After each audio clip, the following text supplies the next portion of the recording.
हम लोग भगवत गीता के 13वें अध्याय के 8 से लेकर 12 श्लोक पे चर्चा करेंगे। आज हम प्रभुपाद जी के तात्पर्य को पढ़ेंगे, फिर भी श्लोकों को एक बार हम बोल लेते हैं। अमानित्वम, माइक पे बोलिएगा। अमानित्वम अदम्भेत्वम अहिंसा शांतिरार्जवम् अहिंसा शांतिरार्जवम् आचार्योपासनं शौचम् आचार्योपासनं शौचम् स्थैर्यम् आत्मविनिग्रहः। स्थैर्यम् आत्मविनिग्रहः। कहाँ गया? इंद्रियार्थेषु वैराग्यम् इंद्रियार्थेषु वैराग्यम् अनहंकार एव च अहंकार एव च जन्म मृत्यु जरा व्याधि जन्म मृत्यु जरा व्याधि दुःख दोषानुदर्शनम् दुःख दोषानुदर्शनम् असक्तिरनभिष्वङ्गः असक्तिरनभिष्वङ्गः पुत्रदार गृहादिषु पुत्रदार गृहादिषु नित्यं च समचित्तत्वम् नित्यं च समचित्तत्वम् इष्टोनिष्टपपत्तिषु इष्टानिष्टोपपत्तिषु मयि चानन्य योगेन मयि चानन्येन योगेन भक्तिरव्यभिचारिणी भक्तिरव्यभिचारिणी विविक्त देश सेवित्वम् विविक्त देश सेवित्वम् अरतिर्जन संसदि अध्यात्म ज्ञान नित्यत्वम् अध्यात्म ज्ञान नित्यत्वम् तत्वज्ञानार्थ दर्शनम् एतज्ज्ञानमिति प्रोक्तम् अज्ञानम यदतो अन्यथा तो हम प्रभुपाद जी के तात्पर्य को अब हम पढ़ेंगे। यहाँ पे था, यस, तात्पर्य सबके सामने है, पेज नंबर 22 पे होना चाहिए। मिल गया? 22 पेज। तात्पर्य: कभी कभी अल्पज्ञ लोग ज्ञान की इस प्रक्रिया को कार्य क्षेत्र की अंतःक्रिया या विकार के रूप में मानने की भूल करते हैं। ये बात हमने कल समझाई थी आप लोगों को कि ज्ञान मतलब जिसके द्वारा क्षेत्रज्ञ का ज्ञान हो, आत्मा और परमात्मा का ज्ञान हो, और विकार का अर्थ क्या था? इच्छा, द्वेष, सुख, दुख इत्यादि। इसी का एनालिसिस करना, इसको समझना कि आज मेरे जीवन में क्या दुख है, क्या सुख है।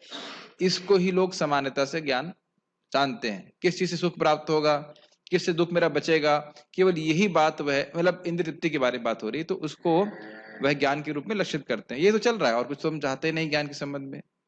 तो यहाँ पे बोल रहे हैं कि नहीं, ऐसा नहीं है। ज्ञान, ये जो सारे गुण बताए गए हैं, ये साधन है, इसके द्वारा व्यक्ति भगवान के समझ पाएगा, ये बात बोल रहे हैं। तो ये क्लियर हो चुका है। लेकिन वास्तव में यही असली ज्ञान की प्रक्रिया है। वास्तव में मतलब ये जो साधन बताए गए हैं, यदि कोई इस प्रक्रिया को स्वीकार कर लेता है तो परम सत्य तक पहुंचने की संभावना हो जाती है। यह इसके पूर्व बताए गए 24 तत्वों का विकार नहीं है, क्षेत्र का विकार नहीं है। यह वास्तव में इन तत्वों के पास से बाहर निकलने का साधन है। जब तक व्यक्ति, एग्जाम्पल के लिए, जब तक व्यक्ति यही सोचता रहेगा कि मैं शरीर हूं, इंद्रियार्थेषु वैराग्यम अनहंकार विवचा, ये हमने सुना था ना इसमें। तो इंद्रियों के भोगों में पड़ा हुआ है व्यक्ति, तो वो बाहर कैसे निकलेगा? जब तक वो यही सोच रहा है कि मैं शरीर हूं और इंद्रियां हूं, या इंद्रियों को संतुष्ट करके सुखी हो जाऊंगा, तो कभी बाहर निकलने की संभावना है उसकी? समझ रहे हैं? एक एग्जाम्पल ले रहा हूं। अगर व्यक्ति बहुत गर्वीला है और इस जगत में बहुत सम्मान की उसकी अपेक्षा है, तो इस जगत को त्यागने की इच्छा कभी आएगी? एक एग्जाम्पल आप पकड़ लीजिए। जो अमानित्व का गुण है उसको आप नेगेटिव में ले लीजिए। मानित्व, मान प्राप्त करना चाहता है, तो मान फ्री में तो मिलता नहीं है, मान के लिए मेहनत करनी पड़ेगी। मेहनत करेगा, जगत में आसक्त होगा। ये समझ में आ रहा है? एक एक गुण पकड़ लीजिए। अदम्भित्व, दंभ किस लिए कर रहा है? दंभ का अर्थ क्या लिया था? कि धर्म पालन कर रहा है क्या केवल ख्याति प्राप्त करने के लिए? ख्याति कहाँ मिलती है? इस जगत में मिलती है। तो अब देख रहे हैं कि एक एक गुण में से अगर इसके विपरीत गुण लेंगे तो सारे गुण जगत में आसक्त करने वाले हैं, बांधने वाले हैं। क्या ये बात समझ में आ रही है? स्मरण कीजिए। अमानित्व समझ में आ गया, अधम्भित्व समझ में आ गया। उसके बाद क्या था? शांति, टॉलरेंस नहीं है, सहिष्णुता नहीं है, तो कैसे जगत से बाहर निकलोगे? साधन कैसे करोगे? भक्ति कैसे कर सकते? कुछ भी नहीं कर सकते। तो इस प्रकार से आप एक एक गुण पे विचार खुद से करें कि क्या इन गुणों के विपरीत अगर कोई गुण है तो क्या वह मुक्ति का कारण है, तो कंक्लूजन ये आएगा कि मुक्ति का कारण नहीं है, अपितु वह बंधन का कारण है। एक बात बताना मैं कल भूल गया था कि देखिए, जब हम दुर्गुणों के बारे में सुनते हैं तो उससे उनके प्रति हमारी हे बुद्धि हो जाती है, ये तो अच्छा नहीं है। और सद्गुणों के बारे में सुनते हैं तो उनके प्रति उपादेय बुद्धि हो जाती है कि ये तो बहुत अच्छी चीज है, ये हमारे पास होना चाहिए। नहीं समझ में आ रहा? तो अगर आप सुन रहे हैं दंभ, तो अगर हृदय में देख रहे हैं कि मैं धर्म का आचरण ख्याति प्राप्त करने के लिए कर रहा हूं, तो उस मन के दोष को देख करके त्यागने का प्रयास करेंगे। नहीं समझ में आ रहा? ये बहुत इंपॉर्टेंट बात है। जब आप दुर्गुणों को देखते हैं, दुर्गुण हमारे चित्त में है, तो वो चित्त में जब हम भक्ति करते हैं तो हम सचेत हो जाते हैं, ये दुर्गुण दिख रहा है, ये तो भगवान को पसंद नहीं आएगा, उसको त्यागना होता है। ऐसे कहते हैं विवेक, डिस्क्रिमिनेशन। भक्ति को लता से कंपेयर किया जाता है, तो उस लता को उगाने के लिए आपको यह भी देखना होगा कि जो खरपतवार लता जैसी दिख रही है उसको वाटरिंग में नहीं करूं, वो है उसे काटने का प्रयास किया जाता है। कब से किया जाता है? शुरुआत से ही किया जाता है। जैसे तुलसी देवी एक रिप्रेजेंटेटिव ले लीजिए, भक्ति देवी हैं, और उनके जैसी एक और पौधा भी होता है जो तुलसी जैसा लगता है। आप बता रहे थे कि किसी ने तुलसी का पौधा दे दिया, उसकी सेवा चल रही है, तो उसकी सेवा करने से ना भगवान की सेवा हो जाती है। एक बार एक प्रभुपाद जी के संग वैसे घटना हुई थी, तो प्रभुपाद जी को विदेश में थे, तो वो भक्त लोग ऐसी सेवा कर रहे थे, तुलसी का पौधा नहीं था, शायद बेसिल का पौधा था। तो प्रभुपाद, हाँ, होली बेसिल ऐसा कुछ नहीं, होली बेसिल तो तुलसी देवी हो जाएंगी, वो कुछ और बेसिल का पौधा था। तो खैर जो भी हो, तो प्रभुपाद से बोले कि प्रभुपाद का ये तो तुलसी नहीं है, तो कहते हैं उसकी सिस्टर है। डिवोटीज ने बोला, तो प्रभुपाद बोले we are not interested in sister, we are interested in Tulsi. हम उसकी बहन में रुचि नहीं है, हमको तुलसी देवी में रुचि है। तो समझ में आया? ये डिस्क्रिमिनेशन होना चाहिए। तो इन दुर्गुणों को या सद्गुणों, दोनों चीज, दुर्गुणों का वर्णन किया गया भगवत गीता में और सद्गुणों का भी वर्णन किया गया है। तो सद्गुण का वर्णन से क्या होगा? ये गुण हमारे पास आए, हम इस प्रकार से भक्ति करें, ये गुण हमारे अंदर होना चाहिए, और नहीं है तो होना चाहिए एस्पिरेशन, और दुर्गुण अगर है तो ये नहीं होना चाहिए। The discrimination has to be developed, that if there is some bad quality, I don't want it, and if there is some good quality which I don't have, I want it and I should have, and then उसे भक्ति करना चाहिए, भक्ति करते रहना चाहिए। ठीक है? जैसे मान लीजिए देखिए हम कि भाई हमारे अंदर मान सम्मान पाने की इच्छा है, तो कम से कम यह तो पता चलेगा कि ये चीज अच्छी नहीं है, भगवान इसको मुक्ति का साधन नहीं बता रहे हैं। ठीक है? हाँ हाँ, बोलिए क्वेश्चन। प्रभु जी, दुर्गुणों को खत्म कैसे करेंगे? भक्ति करके ही, भक्ति करने से अपने आप ही सारी अनर्थ निवृत्ति हो जाती है। लेकिन इच्छा तो होनी चाहिए कि देखिए एक नाम अपराध में है भौतिक आसक्ति बनाए रखना, तो पता तो चले भौतिक आसक्ति का मतलब क्या है। यही सब आसक्तियां हैं कि जगत में मुझे बहुत मान चाहिए, मुझे ख्याति चाहिए, तो क्या चीजें हमारी भक्ति के लिए विरोधी हैं ये भी जानना जरूरी है कि नहीं है। हमारी प्रगति के लिए क्या जो चीजें विरोधी हैं ये भी तो जानना है, तो उनके बारे में तो सुनना पड़ेगा कि ये चीज नहीं करना है। प्रभु जी, उसको बंद कर सकते हैं, just too cold, just too. आप मेरी बात समझ रहे हैं? अभी हम लोग भक्ति स्वामी सिंधु के में ग्रंथ में तो ये पढ़ रहे हैं ना कि 10 चीजें प्रवृत्ति और 10 चीजें निवृत्ति। समझ रहे हैं ना कि 10 चीजों में प्रवृत्त होना है, भक्ति करना है, जैसे कि गाड़ी चलाना है, लेकिन एक्सीडेंट से बचना यह भी जानना जरूरी है कि नहीं, नहीं तो गाड़ी गड्ढे में चली जाएगी। तो इसी प्रकार से हमें दुर्गुणों को देख करके हमारे हृदय में अगर दुर्गुण हैं तो आइडेंटिफाई करना चाहिए कि भाई ये हमें नहीं चाहिए। अरे भाई, शरीर में कोई बीमारी है तो पहली चीज क्या होती है? बीमारी को क्योर करने के लिए सबसे पहले क्या आवश्यक है? पता लगना कि बीमारी है। यस, अगर बीमारी है तो फिर आप सोचेंगे ना हमें ये नहीं चाहिए, और फिर उसके लिए आप जानते ही हो कि बहुत सारी चीजें मालूम होनी चाहिए कि ये चीज पसंद है, क्या क्या मेरे लिए हितकारी है, क्या मेरे लिए अहितकारी है, ये दोनों चीज मालूम होना चाहिए, तब हम बीमारी से ठीक होते हैं। तो ये सब बातें हमें आवश्यक है कि अगर हम दुर्गुणों को देखें तो उनको पोषित न करें। जैसे मैं एग्जाम्पल दे रहा था, कोई भक्त बोल रहा था कि भाई तुम मेरे लिए छोटी कार लेके आ गए, या उसने मुझे प्रणाम नहीं किया, एग्जाम्पल दे रहा हूं मन से, तो अब ये मान लो हृदय में भावना आ रही, कम से कम व्यक्त तो ना करे। अगर वो व्यक्त कर रहा है तो फिर उसको पोषित कर रहा है। समझ रहे हैं? नहीं समझ रहे? Yes bro, you can speak in English also. एक वक्त बता रहे प्रभु, इस्कान पहले मेरे को ये दुर्गुण नहीं पता चलता, अभी इस्कान कहानी के बाद में हाँ। ज्यादा तेज हो गए ज्यादा। ना देखिए, 2-3 बातें हैं। अच्छा प्रश्न है कि इस्कॉन ज्वाइन करने के बाद दुर्गुण बढ़ गए, तो क्या दुर्गुण बढ़ाने की फैक्ट्री है इस्कॉन? नहीं, दुर्गुण था, हम उसको देख नहीं पा रहे थे, हम समझ नहीं पा रहे थे। समझ रहे ना?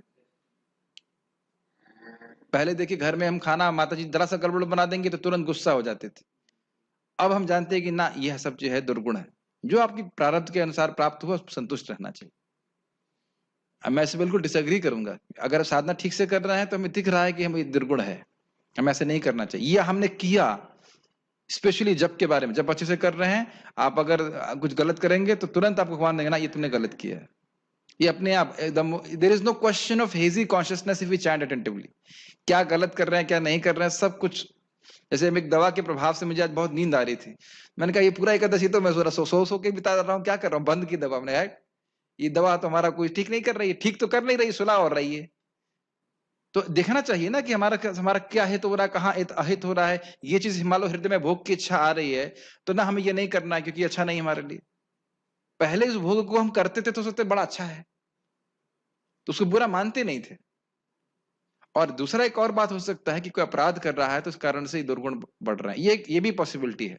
तो दोनों जगह देखना चाहिए, कहीं मुझसे अपराध तो नहीं हो रहा है, और नहीं तो, और दूसरा ऑप्शन ये है, दूसरा जो संभावना ये है कि व्यक्ति सचेत हो रहा है इन दुर्गुणों के प्रति। ज्यादा संभावना यही है कि वह सचेत हो रहा है दुर्गुणों के प्रति, अगर वह ठीक से भक्ति कर रहा है तो। और इसीलिए श्रवण बहुत जरूरी है। आज मैं सुबह रिफ्लेक्ट कर रहा था, नाम जप और ये गीता भागवत का श्रवण, ये सबसे अधिक शक्तिशाली है, सबसे अधिक शक्तिशाली है। हमें गाइडेंस मिलती रहती है कि मेरे लिए क्या सही है, क्या सही नहीं है, क्या करना चाहिए, क्योंकि अपन आ रहा हित अहित किछु नहीं जाने। हम अपने, हमारे लिए हित अहित क्या है हम कुछ भी नहीं जानते, बिल्कुल नहीं जानते, बिल्कुल अंधकार में है। तो इसलिए भगवत गीता को सुनना बहुत जरूरी है। पहले भगवत गीता, फिर उसके बाद भागवतम इत्यादि। ठीक है, मेक सेंस? देहधारी आत्मा 24 तत्वों से बने आवरण रूप शरीर में बंद रहता है, और यहाँ पर ज्ञान की जिस प्रक्रिया का वर्णन है वह इससे बाहर निकलने का साधन है। तो स्पष्ट है, ज्ञान की प्रक्रिया के संपूर्ण वर्णन में से 11वें श्लोक की प्रथम पंक्ति सर्वाधिक महत्वपूर्ण है। मयि चानन्य योगिना भक्तिर अव्यभिचारिणी। ज्ञान की प्रक्रिया का अवसान भगवान की अनन्य भक्ति में होता है।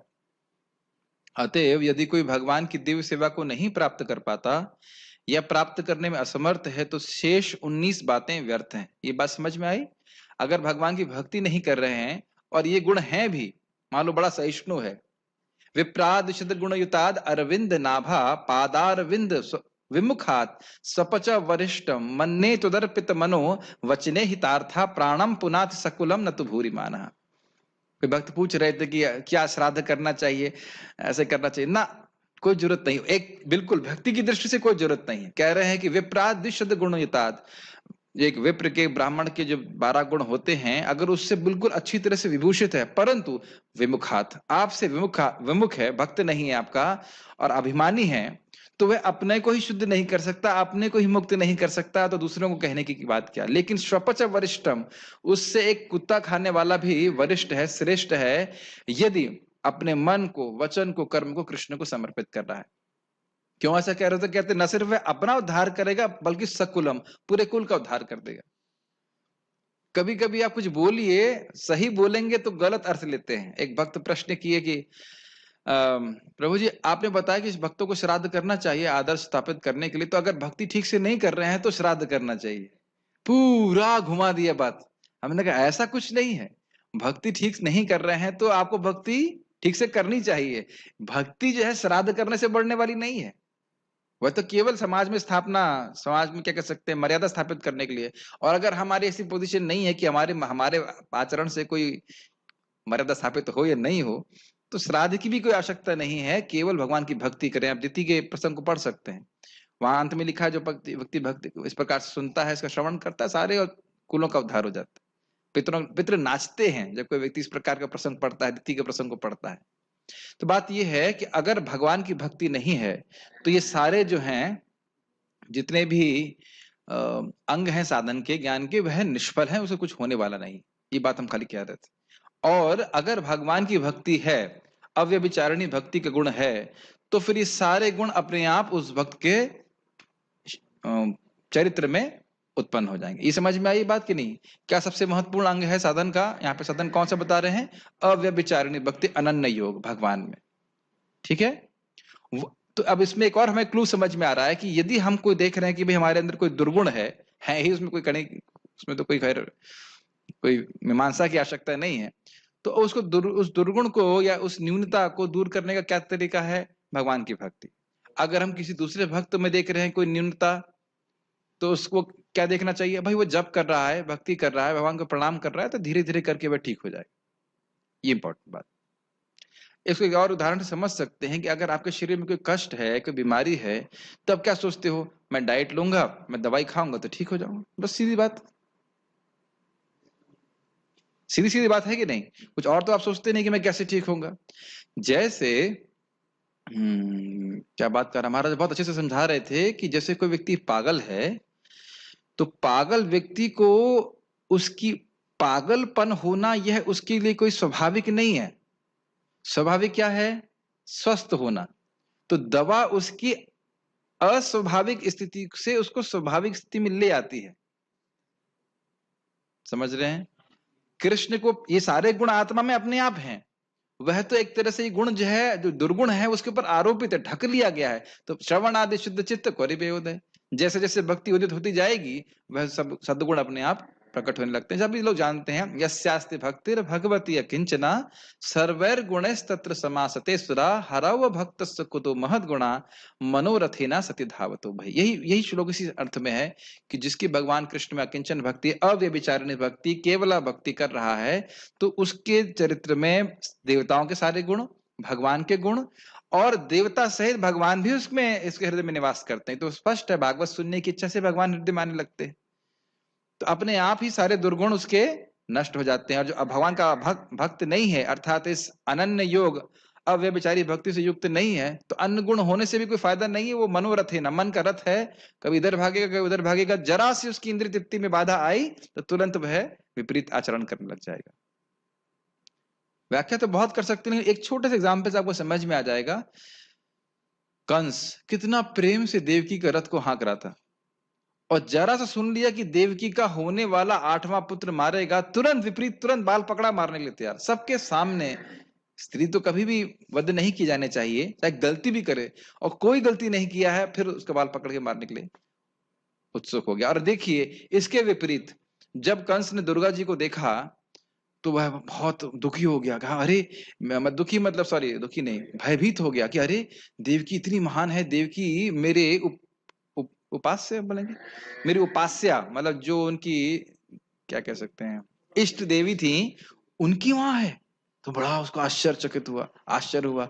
तो उसने क्षमा मांगी, कहा कि आप क्षमा कीजिए, और उन्हें वाकई क्षमा कर दी। और वहां फिलॉसफी बोलने चालू कर दिया उसने, कंस ने, कि ये सब कुछ प्रारब्ध की वजह से है, यह तो सब मैं तो निमित्त मात्र हूं। तो ये तुमने तब नहीं सोचा जब तुम देवकी को मारने के लिए प्रयास कर रहे थे, और उन्होंने वाकई इसको माफ कर दिया। आप सोच सकते हैं, जिसने आंखों के सामने आपके, हम लोग सोच भी नहीं सकते, बच्चों की आसक्ति हम लोग नहीं जानते हैं, लेकिन छोटे बच्चों को सब आंखों के सामने मार दे, उसको आप माफ कर देंगे? माफ कर सकते हैं? बताइए प्रभु जी। नहीं कर सकते, लेकिन उन्हें माफ कर दिया। तो ये दिखाता है कि अद्भुत गुण है उनका, शुद्ध भक्त है। इस प्रकार से जब हम सहिष्णुता का गुण देख रहे हैं इस श्लोक में, वो एकदम प्रस्तुत है। हम लोग कल्पना भी नहीं कर सकते कि हम किसी को माफ कर देंगे इस प्रकार से, नहीं कर सकते। एटलीस्ट स्टेज में तो बिल्कुल नहीं कर सकते, लेकिन आप भागवत में पढ़ेंगे तो बड़ा आश्चर्य होता है, माफ कर दिया उन्होंने। तो समझ रहे, ये बात बोल रहे, जिसकी अंदर शुद्ध भक्ति है, सारे सद्गुण उसमें जागृत हो जाएंगे। ठीक है, और नहीं है तो फिर सब व्यर्थ है। लेकिन यदि कोई पूर्ण कृष्ण भावना से भक्ति ग्रहण करता है, तो अन्य 19 बातें उसके अंदर स्वयं विकसित हो जाती हैं। प्रभुपाद कोट ही कर दिए, जैसा कि श्रीमद् भागवत में कहा गया है, यस्यास्ति भक्तिर् भगवत्य किंचना सर्वैर गुणैस्तत्र समासते सुराय मिसिंग वरस में, जिस क्या है उसके आगे, हरौ भक्तस्य कुतो महद गुणा मनोरथेना सति धावतो बहि। एक और बहुत सुंदर कारण है कि भगवान और जो देवता हैं वो सदा ही उसके उस भक्त के हृदय में रहना चाहते हैं, कभी जाना नहीं चाहते। इसी कारण से गुणों में स्थैर्य है। ऐसा नहीं कि बस एक विशेष परिस्थिति में तो सहिष्णुता रहेगी और दूसरी परिस्थिति में सहिष्णुता चली जाएगी, ऐसा नहीं। हमेशा ही रहते, जाते ही नहीं वहां से। प्रेम रचनया धृतांग्रि पद्मा, भगवान के प्रति जिसकी प्रीति हो गई तो उसके भगवान के चरण कमल को अपने हृदय में बांध लेता है, वो उसके हृदय में हमेशा रहते हैं। समझ रहे हैं मेरी बात?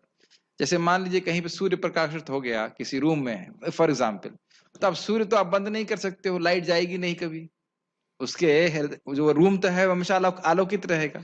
समझ रहे हैं मेरी बात? तो उसी प्रकार से बहुत अच्छा बात है। अब इसमें सीखने वाली बात यह है कि जब हम भक्ति का संपादन कर रहे हैं, अनुष्ठान कर रहे हैं, तो ये कॉन्शियस डिजायर, चेतना, अवेयरनेस होनी चाहिए कि मैं ये कृष्ण की प्रसन्नता के लिए कर रहा हूं और इसका उद्देश्य यह है कि एक दिन मुझे भगवान की शुद्ध भक्ति प्राप्त हो। ये दो बहुत महत्वपूर्ण बात है अकिंचन भक्ति में, अन्याभिलाषिता शून्यम और अनुकूलन कृष्णानुशीलनम। ये बात आप समझ पा रहे हैं कि नहीं? कल बात समझाई गई थी ना कि बहुत तत्परता से भक्ति कर सकता है और उसके लिए वो भी अच्छा है, लेकिन उसका उद्देश्य भौतिक हो सकता है, तो शुद्धिकरण में समय लगेगा। और भक्ति कर रहा है जितना उसको बताया गया है, लेकिन उसका उद्देश्य है भगवत प्रीति प्राप्त करना, तो वो एक अलग ट्रैक पे है। ठीक है, तो मैं ये सब बातें क्यों बोल रहा हूं? ताकि जल्दी से जल्दी हमारे हृदय में सारे गुण विकसित हो जाएं। अकिंचन भक्ति की बात होना है, स्वीकार करना है, साधन के रूप में स्वीकार करना है। जैसा कि 8वें श्लोक में उल्लेख हुआ है, गुरु ग्रहण करने का सिद्धांत अनिवार्य है। पहला प्रवृत्तात्मक भक्ति में पहली चीज यही है, आदो गुरु पादाश्रय। अगर भक्ति करना चाहते हैं सबसे पहले गुरु स्वीकार करना चाहिए। एक व्यक्ति बोला मैं भगवत गीता को मानता हूं लेकिन एक गुरु हम स्वीकार नहीं करना चाहते, हम कृष्ण को मानते लेकिन गुरु जी को नहीं मानते। तो हमने कहा आप अगर कृष्ण को मानते हैं तो भगवान उसमें क्या कहते हैं, तद्विधि प्रणिपाते न परिप्रश्ने न सेवया उपदेक्ष्यन्ते ज्ञानम ज्ञानिनः तत्त्वदर्शिनः। क्या आप ज्ञान को कैसे प्राप्त कर सकते हो? गुरु के पास जाएंगे और 3 उपहार देने होंगे। प्रणिपात करना होगा, यानी कि नम्र भावना होनी चाहिए कि गुरु जी मैं नहीं जानता, आप जानते हैं। दूसरा परिप्रश्न, ना ये नहीं पूछना है कि अरे भाई हमारा बिजनेस कैसे अच्छा होगा। तस्माद गुरुम प्रपद्येता जिज्ञासु श्रेयसोत्तमम, श्रेय की प्राप्ति के लिए जिज्ञासा होनी चाहिए। और सेवा, ये 3 उपहार जब दिए जाते हैं गुरु को तब ज्ञान हमको प्राप्त होता है। तो ये बात है, तो इसलिए मैं खाली बोल रहा हूं यहाँ पे बात की भक्ति में अगर व्यक्ति को प्रगति करनी है तो गुरु को ग्रहण करना का सिद्धांत अनिवार्य है, बिना उसके हम भक्ति में प्रगति नहीं कर सकते। बहुत अच्छी बात इस संबंध में कहना चाहता हूँ। महाराज ने सुना था कि वृंदावन चंद महाराज बता रहे थे परम पूज्य राधा कुंद महाराज को कोट करते हुए कि देखिए अगर कोई नियम हम अपने मन से बनाते हैं तो उसे हम तोड़ देते हैं, क्यों? क्योंकि हमने बनाया है कि नहीं? लेकिन हम दीक्षा लेते हैं तो गुरु जी ने बोला है 16 माला जप करना है, तो फिर गुरु अवज्ञा होगी। बहुत प्रेशर, आप देखिए बहुत प्रेशर होता है कि नहीं होता? अब जो लोग सिंसियर हैं वो तो प्रेशर महसूस करते होंगे, जिनको नहीं होता तो कोई बात नहीं तो कुछ नहीं कह सकते। लेकिन होता है कभी कभी, आप बहुत बीमार हैं, नहीं है, फिर भी 16 माला करना है, गुरु महाराज की आज्ञा है कि नहीं? और उन आज्ञा के साथ आशीर्वाद भी प्राप्त होता है, हम कर पाते हैं। 16 से अधिक हमेशा कर पाए या ना कर पाए, लेकिन 16 तो भगवान की कृपा से हो ही जाता। यहां तक कि जो, और एक और इंपॉर्टेंट बात है, गुरु स्वीकार करने में व्यक्ति अपना स्वतंत्र इच्छा को त्यागता है कि मैं अपनी इच्छा के अनुसार जीवन जीऊंगा, ऐसा छोड़ता है। यहां तक कि जो भक्ति स्वीकार करते हैं उनके लिए भी ये आवश्यक है। क्या आवश्यक है? गुरु स्वीकार करना।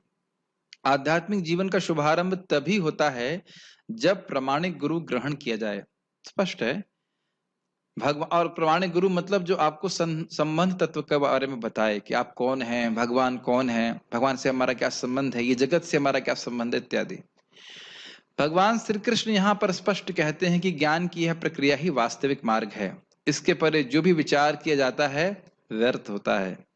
स्पष्ट है? यहाँ पर ज्ञान की जो रूपरेखा प्रस्तुत की गई है उसका निम्नलिखित प्रकार से विश्लेषण किया जा सकता है। अब प्रभुपाद शुरू कर रहे हैं। विनम्रता अमानित्व का अर्थ है कि मनुष्य को अन्यों द्वारा सम्मान पाने के लिए इच्छुक नहीं रहना चाहिए। तो हम लोग हर जगह स्व सत्कार की भावना से रहित होना चाहिए। और इसकी व्याख्या की जा चुकी है पिछले कल के प्रवचन में कि किस प्रकार से मान सम्मान झूठा है। किसी को याद है क्यों झूठा है? क्योंकि शरीर के लिए है। Yes yes yes. और अगर हमारे गुणों के लिए है तो तो भी झूठा है, क्योंकि वह गुण भी हमारे नहीं है, भगवान के द्वारा दिए जा रहे हैं। हम देहात्म बुद्धि के कारण अन्यों से सम्मान पाने के भूखे रहते हैं, लेकिन पूर्ण ज्ञान से युक्त व्यक्ति की दृष्टि में जो यह जानता है कि वह शरीर नहीं है, इस शरीर संबंध कोई भी वस्तु, सम्मान या अपमान व्यर्थ होता है। समझ में आ गया? स्पष्ट है? ये बहुत बड़ा बंधन है। अब समझ में तो आ गया, लेकिन कितना समझ में आया है ये है। सीधी सीधी एग्जाम्पल मैं जीवन में देखता हूँ कि कभी कभी भक्त जो नीचे बैठ सकते हैं प्रसाद पाने के लिए, वह भी कुर्सी टेबल पे बैठते हैं। मेरा यहाँ के कोई भक्त नहीं है, यहाँ तो ऐसा कोई नहीं करते, लेकिन जस्ट बिकॉज कुछ लोग कुर्सी टेबल पे बैठे हैं तो वो भी वहां जाके बैठ जाएगा, भले उसकी टांग में कोई तकलीफ नहीं है। तो मैं एज अ मैनेजर, जब हम प्रसाद डिस्ट्रीब्यूशन करते हैं, मैं देखता हूँ इस बात को, कुछ बोलता नहीं, कभी कभी बोलना भी पड़ता है। यहाँ तक कि कभी कभी ऐसा होता है कि प्रभुपाद जी के शिष्य जो बेचारे वृद्ध हैं, वाकई वृद्ध हैं, नहीं बैठ सकते, वह खड़े रहते हैं, आके वेट कर रहे हैं और व्यक्ति नहीं उठता है। सोचता है कि लोग क्या सोचेंगे, अरे तुम्हारा बहुत अच्छा सोचेंगे जब देखेंगे कि तुम एक सीनियर भक्त के लिए उठ करके नीचे बैठ गए। और बल्कि विपरीत सोचते हैं कि अरे भाई देखो हट्टा कट्टा व्यक्ति बैठा हुआ है, और अगर बोले प्रभु जी के पाँव में चोट है, हाँ प्रभु जी मेरे पाँव में दर्द है, तभी देख रहे हैं दोष, वो उसने सुना नहीं है, इस प्रकार से वो समझ नहीं पा रहा है। ऐसा कार्य नहीं करना चाहिए। इससे क्या हो जाएगा? खाना तो वही लगेगा आपको, चाहे जमीन पे बैठ के खाइए चाहे ऊपर बैठ के खाइए, स्वाद तो वही लगेगा। बहुत हम सीनियर डिवोटी, हम आप पहली लाइन में बैठेंगे, पहले पंक्ति में बैठेंगे, आगे से बैठेंगे, या और ग्रॉस हो जाता है। ग्रॉस मतलब अरे तुमने मुझे आरती नहीं दिखाई। महाराज बोलते थे आरती झूठी हो गई क्या? अगर मान लीजिए किसी दूसरे डिवोटी को दिखा दिया और आपको नहीं दिखाया, आप नहीं दिखे, तो इस प्रकार से इन दोषों को हमें अपने हृदय में देखना है।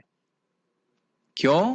क्योंकि नाम जप कर रहे हैं और इस इच्छा को फीड कर रहे हैं कि भाई मुझे सम्मान नहीं प्राप्त हो रहा है, मुझे सम्मान नहीं प्राप्त हो रहा है, तो आपका नाम जब उस डायरेक्शन में जा रहा है। तो सम्मान मिल जाएगा, सम्मान से मिलेगा क्या? लेकिन सम्मान तो मिल जाएगा, लेकिन हो क्या जाएगा आपका? पॉपुलर हो गए तो उससे क्या हो जाएगा? कुछ भी नहीं होगा। समझ रहे हैं मेरी बात?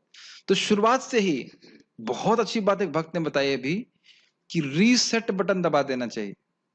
बाहर के लोग कुछ भी सोचते रहे कि आप कितने भी क्या हो, अपना रीसेट बटन रोज दबा के रखो कि भाई साधना अच्छे से करनी है, 16 माला जप करनी है, मंगल आरती जाना है, ग्रंथों का अध्ययन करना है। अभी हमें गुड प्रैक्टिसिंग डिवोटी होना है। गुड डिवोटी तो बाद में होंगे। बाहर के लोग कुछ भी सोचे आप गुड डिवोटी हो नहीं हो, लेकिन हमें क्या बनना है? अभी पहला गुड प्रैक्टिसिंग डिवोटी। अभी हम प्रैक्टिस ही कर रहे हैं, ठीक है ना? तो इस प्रकार की भावनाओं से व्यक्ति को बचना चाहिए। इस भौतिक छल के पीछे पीछे दौड़ने से कोई लाभ नहीं है, ठीक है? लोग अपने धर्म में प्रसिद्धि चाहते हैं, अतएव यह देखा गया है कि कोई व्यक्ति धर्म के सिद्धांतों को जाने बिना ही ऐसे समुदाय में सम्मिलित हो जाता है जो वास्तव में धार्मिक सिद्धांतों का पालन नहीं करता, और इस तरह वह धार्मिक गुरु के रूप में अपना प्रचार करना चाहता है। ये तो देखे ही होंगे आप। कितने लोग हैं, उनसे पूछो कि भगवान कौन है? निराकार है। ईश्वर कौन है? अलग है। ईश्वर के स्वरूप का वर्णन करिए, इसे कुछ वर्णन क्या है? कुछ नहीं, और बड़े कॉन्फिडेंस से बोलते हैं, है कि नहीं? और इसीलिए और साथ साथ आडंबर, तो हमने देखा था ना, दम्भ की क्या परिभाषा दी गई थी? केवल धार्मिक ख्याति को प्राप्त करने के लिए व्यक्ति धर्माचरण कर रहा है। तो जहां पे भी इस प्रकार के हम धर्माचरण को देखें तो उससे हमें दूर रहना चाहिए, और स्वयं में देखें कि इस प्रकार का धर्माचरण हमारे द्वारा नहीं होना चाहिए। Make sense?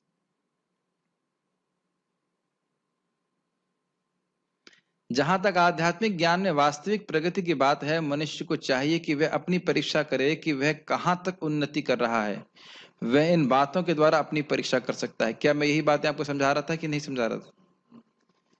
देखिए, प्रभुपाद जी चाहते थे कि भक्तों में इंडिपेंडेंट थॉटफुलनेस का गुण आना चाहिए, स्वतंत्र रूप से विचार शक्ति होनी चाहिए।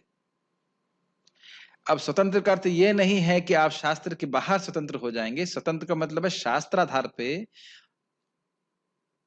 वितर्क करने की शक्ति। वितर्क याद आ रहा है? जैसे व्यासदेव वितर्क कर रहे थे कि मैं संतुष्ट क्यों नहीं हुआ, तो आप देख सकते हैं, मान लीजिए जप में रुचि नहीं हो रही है, तो क्या चक्कर है कि जो मुझे रुचि नहीं हो रही है? कहीं मैं कोई अपराध तो नहीं कर रहा? कहीं ऐसा तो नहीं कि रात में मैं देर में सो रहा हूँ, ये मेरा स्वास्थ्य ठीक नहीं, इसकी वजह से मैं भजन नहीं ठीक से कर पा रहा?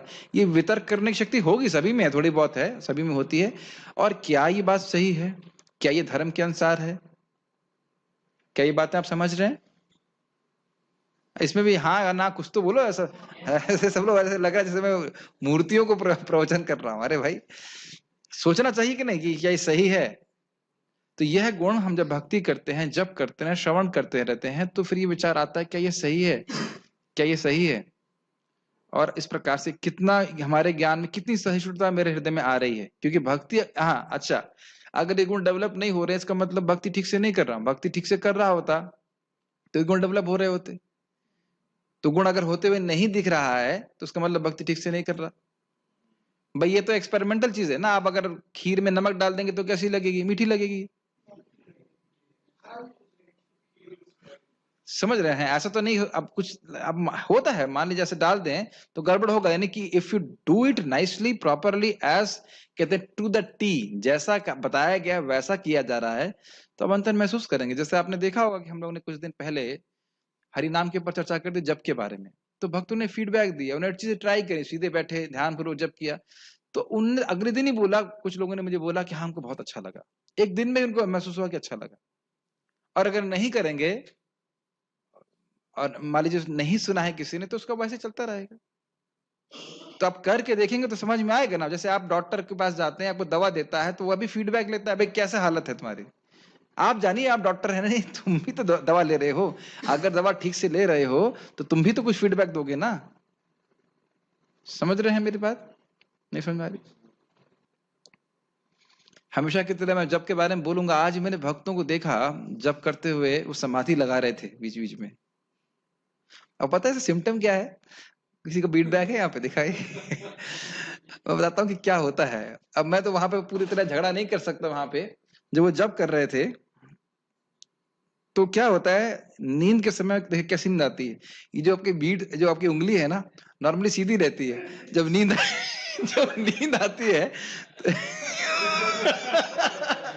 ये उंगली भी ऐसे नीचे हो रही थी, और फिर जब नींद हल्की टूट रही थी फिर उंगली ऊपर जा रही है।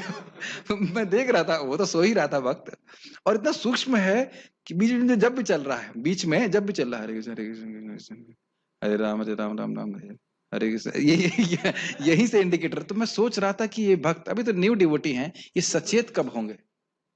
आप कहेंगे, सोच रहे होंगे मैं किसके बारे में बोल रहा हूँ।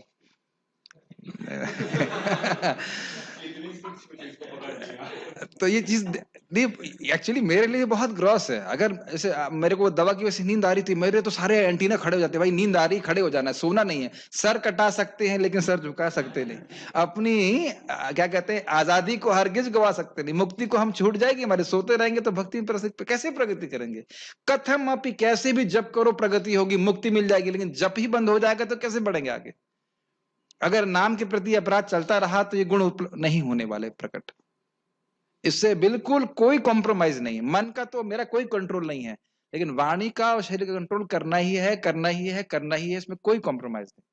जो लोग भी सुन रहे हैं वह भी इस प्रकार से जप करें, जो आप लोग भी शायद सुन ही रहे हैं, आप भी इस प्रकार से जप कीजिए। इसमें कोई कॉम्प्रोमाइज नहीं, माया से कोई कॉम्प्रोमाइज नहीं, इस मामले में कोई कॉम्प्रोमाइज नहीं। भौतिक आसक्ति में नहीं त्याग सकता, वो सब कुछ त्याग करवा दिया जाएगा नाम की कृपा से बस। लेकिन go on chanting, not chanting in sleeping, वो नहीं चलेगा।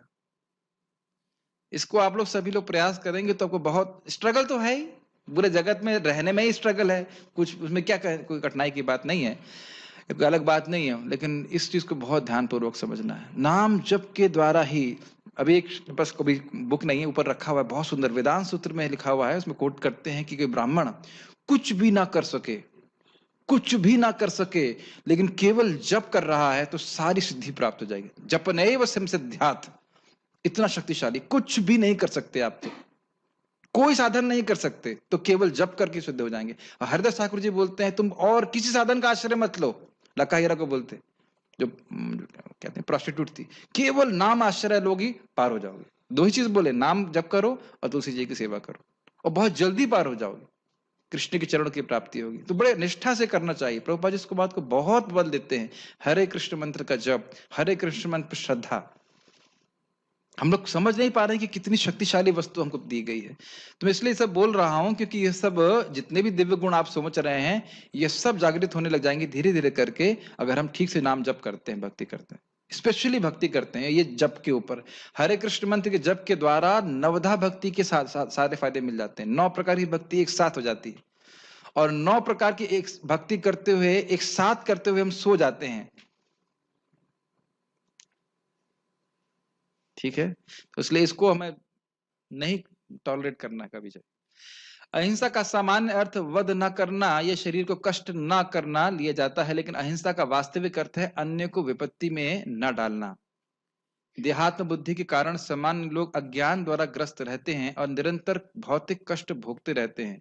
अतएव जब तक कोई लोगों को आध्यात्मिक ज्ञान की ओर ऊपर नहीं उठाता, तब तक वह हिंसा करता रहता होता है। इस पर पूरा पढ़ लूंगा फिर बोलता हूं। ये हमारे प्रयास नहीं है कि हम इस तात्पर्य को आज पूरा करेंगे, ऐसा हम नहीं बोल रहे हैं, क्योंकि कुछ को बोलना बहुत जरूरी है और उसको मैं छोड़ नहीं सकता। व्यक्ति को लोगों में वास्तविक ज्ञान वितरित करने का भरसक प्रयास करना चाहिए, जिससे वे प्रबुद्ध हों और इस भवबंधन से छूटें। यही अहिंसा है। देखिए कुछ पॉइंट्स है समझना होगा। 1, देहात्म बुद्धि बढ़ती कैसे है? भोग करने से। तो अगर हम ऐसी व्यवस्था कर रहे हैं योजना बना बना करके कि लोगों में भोग बुद्धि बढ़े, तो फिर हम उनके प्रति अहिंसा कर रहे हैं, हिंसा कर रहे हैं। जैसे जो गंदे दृश्य दिखाए जाते हैं, एक बहुत ज्यादा हिंसा है, क्योंकि जीव में वैसे ही भोगने की प्रवृत्ति है, और उसको और इस देहात्म बुद्धि में प्रवृत्त करने के लिए अगर ऐसे कुछ दृश्य दिखाते हैं तो उसके प्रति हिंसा है। तो आप समझ लीजिए जितनी भी पिक्चरें बन रही हैं वो क्या हैं? केवल हिंसा, केवल हिंसा। वो उसको और दोबारा अन्य जन्म लेने के लिए प्रेरित कर रही हैं। प्रेरित नहीं, नियोजित कर रही, is arranging their next birth. और साथ साथ जितना व्यक्ति जीव भोग में प्रवृत्त होगा, उतना ही वह भक्ति की भावना से दूर हो जाएगा। तो यह तो हो गया भौतिकतावादियों द्वारा हिंसा। 1, अब तथाकथित आध्यात्मिकवादी लोग भी हिंसा करते हैं। क्यों? कैसे? भगवान निराकार है, तुम किसी भी पथ को स्वीकार करो तुम वहीं पहुंच जाओगे। यह नहीं बताते कहां पहुंच जाओगे, बताते हैं। तो क्या यह सब हिंसा है कि नहीं है? अच्छा, ये हो गया दूसरा। तीसरा, भक्त भी हिंसा करते हैं। अब भक्त कैसे हिंसा करते हैं? प्रचार नहीं करते। हमारे पास शक्ति ही नहीं है प्रचार करने की। इच्छा तो है, मान ली शक्ति नहीं है, लेकिन आप इच्छा करें, संकल्प करें कि भाई कुछ प्रचार होना चाहिए, तो भगवान उसको भी नोट करते हैं। समझ रहे हैं? ना कर पाए आगे की बात है, लेकिन करने की इच्छा तो होनी, जिसको समर्थन कर सकते हैं। मान लीजिए कोई प्रचार कर रहा है तो उसमें आप सहायता कर सकते हैं। धीरे धीरे आपको समझ में आएगा। और उससे भी सबसे इंपॉर्टेंट बात है कि हमको पहले सीखना होगा कि ज्ञान है क्या वास्तविक रूप से। केवल इसी ज्ञान का अभाव है इस जगत में, और किसी वस्तु का अभाव नहीं है। इसीलिए श्रील प्रभुपाद जी बोलते हैं कि सबसे इंपॉर्टेंट, सबसे महत्वपूर्ण अगर डोनेशन है तो इस चीज के लिए से कृष्ण भावना का प्रचार हो। और आपको पहले ही समझ लेना चाहिए कि हम लोग ऑडी बेच रहे हैं, साइकिल नहीं बेच रहे हैं।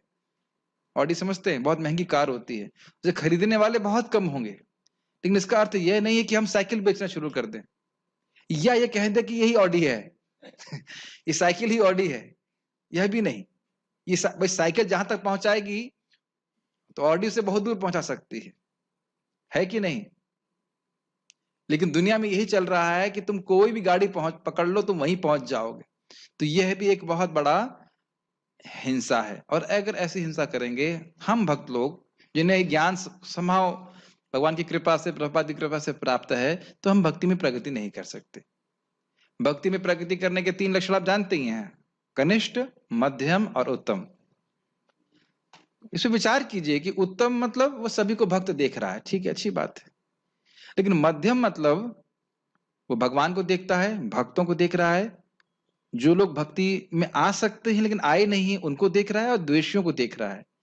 और जो नया डिवोटी उसे तो कुछ पता ही नहीं क्या है, मतलब टीटी भक्ति समझ ही नहीं पा रहा है, नया डिवोटी चलो मान रहे हैं वो प्रीचिंग नहीं कर पा रहा है तो कोई बात नहीं, अब उसको नहीं पता है। तो क्या हम उत्तम बिना मध्यम बने हो सकते हैं? कभी विचार कीजिए, बिना मध्यम बने, मतलब 1 के बाद 3 तो आएगा नहीं, बीच में 2 आना चाहिए कि नहीं आना चाहिए? 1 to 3 होता है कि 1 3 होता है? तो थर्ड लेवल पे कैसे पहुंच जाएंगे जब सेकंड लेवल पे नहीं है? हाँ, उसका प्रारूप अलग अलग हो सकता है। जैसे उस दिन महाराज समझा रहे थे, आप किसी को प्रसाद खिलाओगे तो प्रसाद हम बड़ी सुंदर चेतना से बनाए, आप खुद अच्छी साधना करें जैसे प्रभु जी बना रहे हैं, अब वह प्रसाद जो ग्रहण कर रहा है व्यक्ति, वो अलग प्रसाद है। एक सामान्य व्यक्ति जो कुक को आप एंगेज कीजिए पैसे के लिए बना रहा है, वह उसके बनाया हुआ हाथ का बनाया हुआ उसकी चेतना से मिश्रित है, उससे उतना प्रभाव नहीं होगा। तब यही चेतना अगर हमारे पास है कि भाई मेरे पास मान लीजिए 100-150 लोग हैं जिनके सामने भी प्रसादम पा रहा है, मैं बहुत अच्छी भावना से बनाऊं, भगवान से प्रार्थना करूं। प्रभुपाद जी प्रार्थना करते थे जब वो हिप्पी लोग आते थे खाने के लिए कि भगवान ये प्रसाद खा के भक्त बने। आप मेरी बात समझ रहे हैं? The attitude of preaching at least must be there. हाँ, हो सकता है कि हम प्रवचन नहीं करें, लेकिन हमेशा सोचते नहीं रहना चाहिए कि मैं प्रवचन नहीं कर सकता। भाई जैसे मैं कुकिंग नहीं कर रहा हूं, यहाँ उपस्थित सारे भक्त कुकिंग नहीं कर रहे हैं, अब मैं चैलेंज करूं कि क्या आप लौकी सब्जी नहीं बना सकते जैसे कर्णामृत प्रभु बनाते हैं? बिल्कुल बना सकते हैं, आप खाली इनके शरणागत होना पड़ेगा, प्रभु जी सिखा देंगे तो आप भी बना सकते हैं। अब मैं कहूं कि आप गीता का प्रवचन नहीं कर सकते क्या? ऐसे सारे प्रवचन कर सकते हैं, बहुत सारे प्रवचन कर सकते हैं सब भक्त, तो सब एक एक व्यक्ति यहाँ प्रवचन कर सकता है। लेकिन जब बोले गीता प्रवचन नहीं कर सकते या कर सकते हैं क्या? नहीं, हम नहीं कर सकते। क्यों नहीं कर सकते आप? क्योंकि इसके लिए प्रयास नहीं कर रहे। जैसे आपको सब्जी बनाना सीखने के लिए प्रभु जी से सीखना पड़ेगा, ऐसे ही आपको देखना पड़ेगा क्या बोला जा रहा था, इसमें से क्या पॉइंट्स थे, क्या मैं नोट्स बनाऊं, कुछ तो बात बोल सकते हैं, स्पेशली यंग लोग, है कि नहीं? और हम बुद्धि बंद करके बैठे रहेंगे तो हाँ ठीक है, सब्जी तो आ ही रही है प्लेट में, खाने दो, खा लिया हम, ठीक है, पेट पूर्ण हो गया। कैसे इस ज्ञान को, ये भावना होनी चाहिए कि कैसे इस ज्ञान को मैं स्प्रेड कर सकता हूं। जब ये भावना होगी तो भगवान सारी शक्ति आपको दे देंगे। आप समझ रहे हैं मेरी बात? और ये जब हृदय में इच्छा ही नहीं होगी तो फिर मुश्किल कुछ भी प्रयास नहीं करेंगे। Does it make sense? नहीं समझ में आ रहा? अरे दुनिया में कितने लोग इस बात को, कोई चीज प्रभुपाद को बोलते हैं, कुछ अच्छी चीज मिल जाती है तुरंत उसका प्रचार हो जाता है, ये बहुत अच्छा है, ये बहुत अच्छा है, लेकिन कोई भी वस्तु जीव को मुक्त करने वाली नहीं है। तो हमने 3 लोगों के द्वारा हिंसा होते हुए देखी, एक अभक्तों के द्वारा, दूसरे तथाकथित अध्यात्मवादियों के द्वारा, और तीसरा भक्तों के द्वारा भी हिंसा है अगर वह प्रचार नहीं करते। तो हम खुद ही सूखेपन का अनुभव करेंगे। अलग अलग लेवल हो सकता है, कोई ज्यादा करे कोई कम करे, लेकिन सबको ये सीखना चाहिए कि सिद्धांत को और दूसरे को हेल्प करने का प्रयास करना चाहिए। इसमें कुछ कहना चाहते हैं कोई भक्त, या कुछ नहीं कहना चाहते? यही तो गुण है कि हम कुछ नहीं कहना चाहते, कुछ नहीं कहना चाहते। लेकिन महाप्रभु क्या कह रहे हैं? जा रे देखो तारे कहो कृष्ण उपदेश। ठीक है, सहिष्णुता यानी शांति का अर्थ है कि मनुष्य अन्यों द्वारा किए गए अपमान तथा तिरस्कार को सहे। जो आध्यात्मिक ज्ञान की उन्नति करने में लगा रहता है उसे अन्यों के तिरस्कार तथा अपमान कभी कभी सहन नहीं, कभी कभी तो लिखा नहीं इसमें, क्या लिखा है इसमें? अपमान सहने पड़ते हैं। ऐसा इसलिए होता है क्योंकि यह भौतिक स्वभाव है। यहाँ तक कि बालक प्रहलाद को भी, जो 5 वर्ष के थे और जो आध्यात्मिक ज्ञान के अनुशीलन में लगे थे, संकट का सामना करना पड़ा था जब उनका पिता उनकी भक्ति का विरोधी बन गया। उनके पिता ने उन्हें मारने के लिए अनेक प्रयत्न किए, किंतु प्रहलाद ने सहन कर लिया। अतएव आध्यात्मिक ज्ञान की उन्नति करते हुए अनेक अवरोध आ सकते हैं, लेकिन हमें सहिष्णु बनकर संकल्प पूर्वक प्रगति करते रहना चाहिए। एक विचार करिए, कौन कौन से अवरोध आते हैं, कौन कौन से अपमान आते हैं? एक मेरे मन में जो आ रहा है, जैसे आप घर वाले आपको बोलेंगे तुम पागल हो गए हो क्या, ये हरे कृष्ण कर रहे हो। मुझे याद है मेरा एक स्टूडेंट था और बीच में मैं कभी घर गया था, पता नहीं कब था, लेकिन पिताजी सामने बैठे थे, हम लोग प्रसाद दे रहे थे, तो मेरे सामने ही स्टूडेंट को बोलते हैं, देखो ये तो पागल हो ही गया है, तुमको भी पागल कर देगा, इससे बच के रहो। अपमान है कि नहीं? मैंने बोला ठीक है। जब बहुत आसान तरीके से आप सहन कर सकते हो, जो आप ये सोचने लगो इन्हें पता ही नहीं कि वो क्या बोल रहे हैं। हमेशा आसानी बहुत आसानी रहती है अपमान को सहन करने में। अगर आप ये सोच लें कि ये तो व्यक्ति पागल है, कोई भी व्यक्ति भौतिकता में पागल ही, उसे पता ही नहीं है कि क्या बोल रहा है। मोस्ट ऑफ द टाइम लोगों को सचेत ही नहीं होते, उन्हें पता ही नहीं होता वो क्या कह रहे हैं, क्या कर रहे हैं, क्या बोल रहे हैं। ये अगर मन में रहे तो आपके पास सहिष्णु एटलीस्ट वाक बाण को सहन करने में क्षमता बढ़ जाएगी। ढाल है हमारी, उसको नहीं रोक सकते। ढाल समझ रहे हैं? ढाल, इस ढाल के द्वारा बाणों की जो कह सकते बौछार है वह नहीं रुकती है, वो आपको टच नहीं करती। तो ये ज्ञान से समझ लें कि सामने वाला व्यक्ति अगर कृष्ण भावन भावित नहीं है तो फालतू ही बात बोलेगा, तो उसको सहन कर लेना चाहिए। Does it make sense? एक बहुत अच्छी शिक्षा मुझे व्यक्ति ने दी थी, जिसकी जितनी बुद्धि होती है वह उतना ही बोलता है। तो वो भी बहुत अच्छा है। तो सहन कर लेना चाहिए, चुप रह जाना चाहिए। और चुप, उस टाइम चुप रह गए तो बहुत सारे झगड़े से बच जाएंगे। वही समय हम भगवान का नाम जप करने में, भक्ति करने में लगा सकते हैं। Does it make sense? अपमान होगा ही, होगा ही, होगा ही, इसमें आप कोई मतलब उसमें आप कोई संशय मत कीजिए कि नहीं होगा। ये जैसे महाराज बोलते ना, ये क्वेश्चन परीक्षा में जरूर आएगा। समझ रहे हैं? बोल रहे ना, इस क्वेश्चन को देख लो। तो भगवान यहाँ क्वेश्चन बता रहे हैं कौन कौन से क्वेश्चन एग्जाम में आएंगे भक्ति के। अपमान होगा ही 100%। मैं क्या भक्तों के प्रति क्या क्या अपमान होता है तो मुझे पता, मैं बोलना नहीं चाहता, लेकिन कुछ एक एग्जाम्पल दूंगा मैं। एक भक्त बहुत अच्छे डिवोटी हैं, जिंदगी में कभी मंगल आरती मिस नहीं किए, बहुत अच्छे डिवोटी हैं। मैंने ऐसा सुना कि एक मीटिंग कुछ थी, उसमें आकर के व्यक्ति ने छाती पे उनकी लात मार दी, उन्होंने सहन कर लिया। वह तो भक्ति में बने रहे, वो भक्त दूसरा व्यक्ति जो भी किसने भक्ति या जो भी रहा हो किसने किया, खत्म हो गया, समाप्त हो गया, भक्ति में पूरी तरह समाप्त हो गया। तो हमें दूसरों का असम्मान नहीं करना चाहिए, लेकिन ये हो सकता है, इतना भी हो सकता है, और फिर भी वो भक्ति में बने रहे। ये नहीं अरे मैं तो आपके शरणागत हुआ कृष्ण, ये देखना पड़ रहा है मेरे को कि छाती पे लात मारी जा रही है। अरे भगवान विष्णु की छाती पे लात मारी गई तो आप कौन है बताइए? और भगवान ने सहन कर लिया। हाँ, कुछ कहना चाहते हैं? माइक दीजिए। तो ये बहुत इंपॉर्टेंट है। और ऐसा मत सोचिएगा कि जब कोई व्यक्ति हमारा अपमान कर रहा है तो वह हमेशा हमको सॉरी भी बोलेगा। बहुत गंभीर है। महात्मा प्रभु बता रहे थे, शांति पे ही बोल रहे थे, सहिष्णुता पे बोल रहे थे कि यदि मान लीजिए कोई व्यक्ति मेरे प्रति तथाकथित रूप से अपराध करता है और मैं सोच रहा हूं कि जब तक वह सॉरी नहीं बोलेगा तब तक मैं उसे क्षमा नहीं करूंगा, तो मैं अपने सुख की चाबी उसके हाथ में रख दिया हूं। ये बात समझ में आ रही है? मैं तब तक सुखी नहीं होऊंगा जब तक वो सॉरी नहीं बोलेगा। सॉरी नहीं बोलेगा तो फिर मैं मतलब सुखी नहीं होऊंगा। तो अपने सुख की चाबी उसके हाथ में दे दिया कि नहीं दे दिया? और बहुत अच्छा बात बोल रहे थे कि यह नहीं है कि आप अप्रूव कर रहे हो कि उसने सही किया। सहिष्णुता का अर्थ यह नहीं है कि आप अप्रूव कर रहे हैं जैसे कि उसने सही किया, लेकिन वही भावना रहती है, उसे पता ही नहीं वो क्या कर रहा है। जैसे हरिदास ठाकुर जी क्या बोल रहे हैं, ये नहीं कह रहे हैं कि ये मुझे मार रहे हैं, मुसलमान तो सही कर रहे हैं। चक्र उपस्थित हो गया, वो कह रहे हैं नहीं, ये जान नहीं रहे कि वो क्या कर रहे हैं। जीसस क्राइस्ट भी तो यही बोल रहे थे ना। बहुत उच्च चेतना है, लेकिन धीरे धीरे से हमें कल्टीवेट करना चाहिए। इसको नहीं पता वो क्या कर रहा है।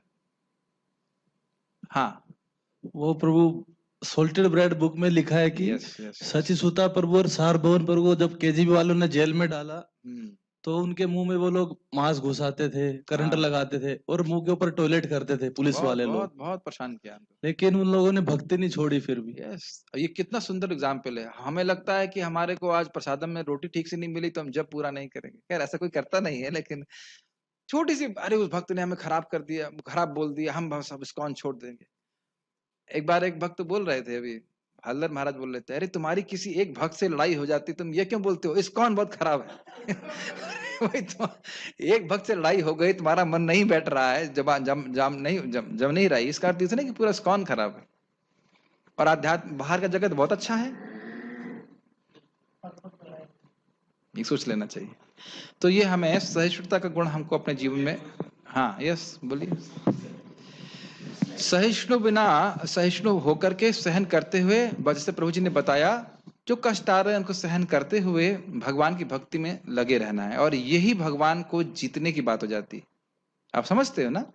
ये प्रायशो ना श्लोक है ना, मुक्ति पदे सदाए भाग। कष्ट आ रहे हैं, कष्ट को सहन करते हुए भी भगवान की भक्ति करता रहेगा तो वह भगवान का मुक्ति पदे सताए भाग, भगवान के धाम को प्राप्त करने का अधिकारी बन जाता है। यस प्रभु। प्रभु जी, मैंने बहुत से भागवत में पढ़ा, बहुत सारे भक्त का मतलब जीवन का चरित्र पढ़ा, सबके जीवन में आए देखे कि कष्ट होता ही है।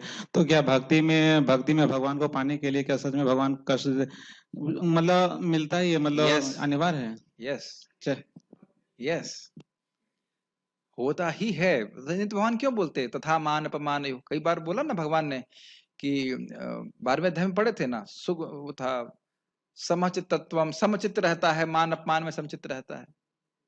तब क्या सोचते हैं भगवान को पाना है नहीं पाना है? और ये कभी विचार करिए, भगवान को पाना है तो कष्ट आएगा, और भोग पाना है तो क्या सुख आएगा? वो तो इतने कष्ट आ ही रहे हैं कि नहीं, कष्ट पे कष्ट। भोग तो कष्टों का ही स्रोत है, isn't it? तो कष्ट तो जब भोगना ही है तो कष्ट क्यों ना भगवान की सेवा के लिए भोगा जाए। ठीक है ना? एक हम पढ़ेंगे, उसका फिर रुक जाएंगे। सरलता या आर्जवम का अर्थ है कि बिना किसी कूटनीति के मनुष्य इतना सरल हो सके कि अपने शत्रु तक से वास्तविक सत्य का उद्घाटन कर सके। यहाँ को याद है ना, कौन याद आ रहे हैं? मुझे तो याद आ रहे हैं भीष्म पितामह। इनसे स्वयं आके पूछा कि आप तो मर नहीं रहे हैं और आप हार भी नहीं रहे हैं, तो कैसे आप मरेंगे बताइए? तो युधिष्ठिर महाराज ने प्रश्न किया, तो उन्होंने कहा कि आपको पता ही है कि जब कोई स्त्री मेरे सामने आएगी तो फिर मैं युद्ध नहीं कर सकता। ऐसे ही द्रोणाचार्य से पूछा कि आप मर नहीं रहे हैं, आपको कोई हरा नहीं पा रहा है? उन्होंने कहा, उन्हें खुद बताया कि यस, जब तक मेरे पास शस्त्र रहेगा मुझे कोई हरा नहीं सकता है। तो आप जानते हैं। फिर उन्होंने बोला कैसे मारेंगे आपको? आप बताएंगे कभी? आप बताएंगे कभी कि हमें कैसे मार सकते हैं? ना। लेकिन वो बताते हैं कि अरे मुझे अगर मेरे बेटा के प्रति मैं बहुत आसक्त हूँ, कोई बोल देगा मेरा बेटे का अहित हो गया है तो मैं युद्ध नहीं करूंगा, तो मुझे मार सकते हैं। धृष्टद्युम्न को, वो जानते थे कि धृष्टद्युम्न को उनको मारने के लिए पैदा किया गया है, फिर भी उसको पूरा ज्ञान दिए। है ना, एक छल है ना कि उसको, जिसको मारने के लिए पैदा किया है उसी को, कभी सोचिए उस व्यक्ति को यज्ञ से उत्पन्न किया गया है आपको मारने के लिए। कभी सोचिए आप दौड़ना रहे हैं और आप जानते हो कि ये मुझे मारेगा, तो उसे वह ज्ञान क्यों देंगे जिसे वो मारेगा? बताइए। तो ये सरलता है एक ब्राह्मण की, इस कारण से उन्होंने दिया। ठीक है, और कोई प्रश्न है यहाँ तक तो लेते नहीं, तो फिर हम उसको अभी डिस्कशन को रोकेंगे या कुछ। देखिए कुछ प्रश्न है, और बहुत से प्रश्न हैं, जूम पे भी प्रश्न है। एक मिनट। सिर्फ जप करने से सहिष्णुता स्वाभाविक आती है, ये मेरा अनुभव है। ओके, दिस इज गुड, ये सही बात है, जप करने से गुण आ जाते हैं। उसके बाद कमेंट्स थे, और उसके बाद क्या कह रहे हैं? कहते हैं कि ओके, ये अच्छा प्रश्न है। कह रहे हैं कि हम नए भक्त हैं और हमें प्रवचन करने में बहुत मेहनत करनी पड़ती है, बहुत तैयारी करनी पड़ती है, और इससे बहुत कठिनाई होती है। एक्चुअली कठिनाई नहीं है, ये तो बहुत बड़ा आनंद है कि नहीं? मेरी इच्छा यही है कि हम भगवत गीता पे यथावत जितना हमारी बुद्धि लग रही है प्रवचन करें, ताकि मान लीजिए कोई प्रवचन किसी को करना हो तो कम से कम हिंदी का तो उसके पास एक शेड्यूल प्राप्त है कि भाई यहाँ से सुन करके कुछ नोट्स बना सकता है। प्रभुपाद जी के लेक्चर से अगर इंग्लिश समझता है, हिंदी वालों के लिए इंग्लिश समझता है तो इंग्लिश के है प्रभुपाद जी के लेक्चर सुन सकता है, महाराज लोगों ने लेक्चर दिए हैं वह सुन सकता है। केवल गीता की बात कर रहा हूँ। और अगर उसमें कुछ नहीं समझ में आ रहा है तो हमारा पूरा सिस्टम है, आप प्रश्न कर सकते हैं। लेकिन ये ध्यान रखें कि जितना समय भगवान के चिंतन में गया, भगवान के श्रवण कीर्तन में गया, उतना समय हम मृत्यु से मुक्त हैं। और क्या यही चीज लोग भौतिकतावाद में नहीं कर रहे हैं? आज इंटरव्यू में क्या पूछेंगे या जीडी में क्या पूछेंगे, तो कितनी एंजाइटी ले रहे हैं, उससे क्या हो जाएगा? थोड़ा सा जॉब मिल जाएगा बस, और तो कुछ नहीं। तो इस प्रकार से ये एंजाइटी नहीं है। मान लीजिए एंजाइटी भी में जो प्रवचन देना है कैसे कैसे हो। देखिए इस चीज को सूत गोस्वामी के संबंध में बताया गया था, आख्यातानि अपिधीतानि धर्म शास्त्राणि यान्यतः। क्यों सूत गोस्वामी जी को बोलने के लिए कहा? तो ने कहा कि न सिर्फ आपने धर्म शास्त्रों को अधीत यानी पढ़ा है, अभी तो आख्यान भी किया है, उसको बोला भी है, तो इससे क्या फर्क पड़ जाता है? जो पढ़ा है वो बोल देंगे ना। जब आपको प्रवचन देना होगा तब आपको वाकई समझ में आएगा कि मुझे समझ में नहीं आया। अभी मैं आपको बोल दूं कि चलो अब इसी को समझाओ शांति राज्य, तब आपके हाथ पैर फूलने लग जाएंगे। तो आप देखेंगे कि उस श्लोक को मैंने उस प्रकार से कभी नहीं देखा जो मैंने ऐसे सुन लिया था। महाराज कितनी बार उसको बोलते हैं वृंदावन चंद्र महाराज, मेरा खुद का अनुभव है। अभी सृष्टि पढ़ा रहा, सृष्टि के बारे में कितनी बार पढ़ लिया। इस बार ये पॉइंट आया कि देवता दो प्रकार के हैं, एक माइक सृष्टि में है, एक वैराज सृष्टि में है, ये कभी जिंदगी में देखा ही नहीं था ऐसा। और जब प्रश्न किया तो फिर सोच रहे थे, मेरे सीनियर भक्तों को प्रश्न किया, वह भी सोच रहे थे इसके ऊपर। तो आप देख रहे हैं जब आप पढ़ाते हो तब आप महसूस करेंगे कि मुझे बहुत कुछ तैयार करना है, तो वो जो अंडरस्टैंडिंग श्लोक की वो बढ़ जाती है। तो इसमें मेरा भी स्वार्थ है कि भगवद गीता में मेरी भी अंडरस्टैंडिंग बढ़ जाए पढ़ाने के नाते। अभी आने वाला श्लोक बहुत कठिन कठिन श्लोक है, सर्वतः पाणि पादम तत् सर्वतः शिशिरोमुखम से क्या अर्थ है भाई? इतना अर्थ है, इतना इतना महत्वपूर्ण था कि अद्वैताचार्य जी पढ़ा रहे थे तो कह रहे थे मैं शरीर छोड़ दूंगा, इसका अर्थ समझ नहीं आ रहा मेरे को। फिर महाप्रभु उनके सपनों में आते हैं, फिर उसको समझाते हैं। ऐसे ऐसे कठिन कठिन श्लोक हैं, तो इसको समझना चाहिए और फिर व्याख्यान करना चाहिए। हमारा ही कल्याण है, हमारा ही कल्याण है। आपको याद है ना ब्रह्मवर्चस्व सप्तमा का अर्थ क्या है? आपको याद इसलिए नहीं क्योंकि क्लास आपने नहीं दिया, मैंने दिया था, लेकिन मुझे याद है वहां बोला है अध्ययन अध्यापन। इस अध्ययन अध्यापन के द्वारा हमारा उनका तेज बढ़ा हुआ था व्यासदेव जी का। तो भगवत गीता को पढ़ा रहे हैं तो आपका तेज कम नहीं हो रहा है, बढ़ेगा उससे।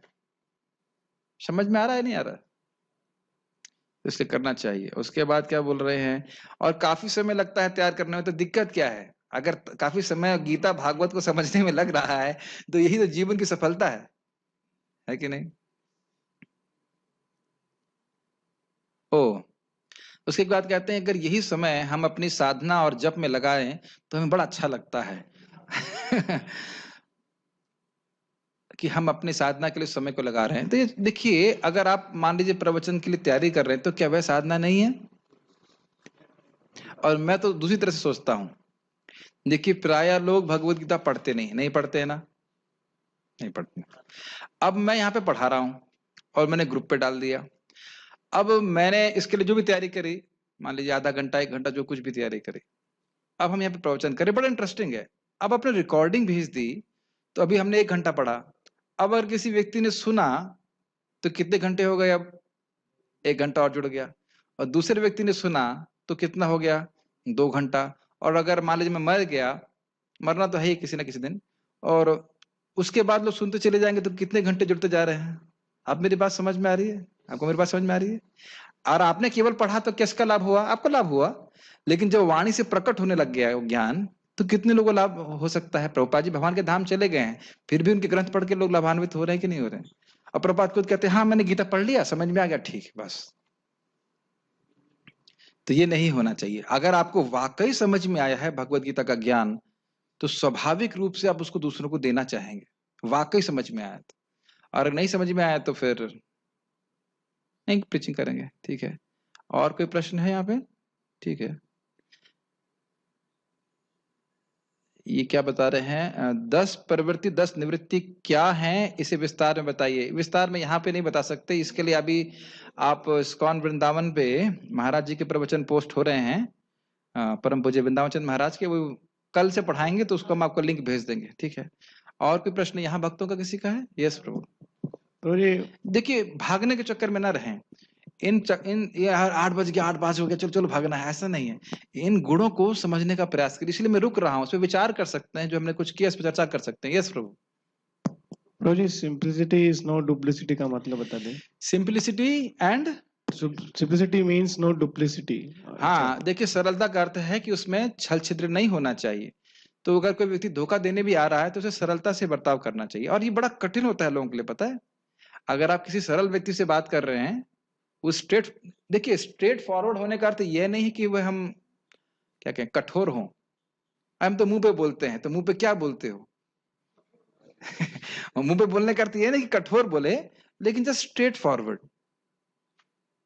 उसके कोई इंटेंशन, कोई लेफ्ट राइट नहीं। आपने देखा कई बार हम कुछ बोलेंगे तो बाहर से कुछ बोल रहे होते हैं और अंदर से कुछ और सोच रहे होते हैं। शायद आपने ऐसा किया नहीं क्योंकि आप सरल हैं, लेकिन ऐसा लोग करते हैं। मैंने अब बहुत सारे उदाहरण दूंगा तो बहुत दिक्कत होगी, लेकिन ये कई बार मैंने देखा है कि कोई मैनेजर है और वह किसी व्यक्ति को अपने खेमे में लेने के लिए उसे बोलते हैं आप तो इसके डायरेक्टर हैं, आपको मैंने ये पोर्टफोलियो दिया है, नाम दिया है, आप देखिए इंचार्ज हैं।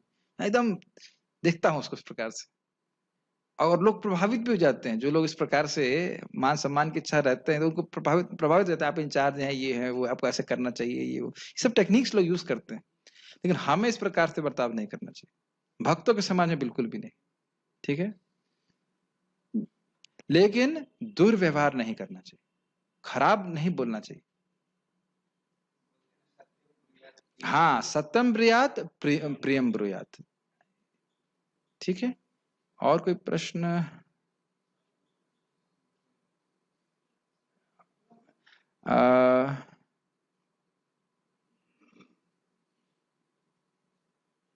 ठीक है, यहाँ रुकते हैं, आगे की चर्चा हम आगे बढ़ाएंगे। ये श्लोक बहुत अच्छे हैं, प्रभुपाद जी का तात्पर्य बहुत सुंदर है, धीरे धीरे करके समझने का उसका प्रयास करते हैं। श्रील प्रभुपाद की जय, श्रीमद् भगवत गीता की जय।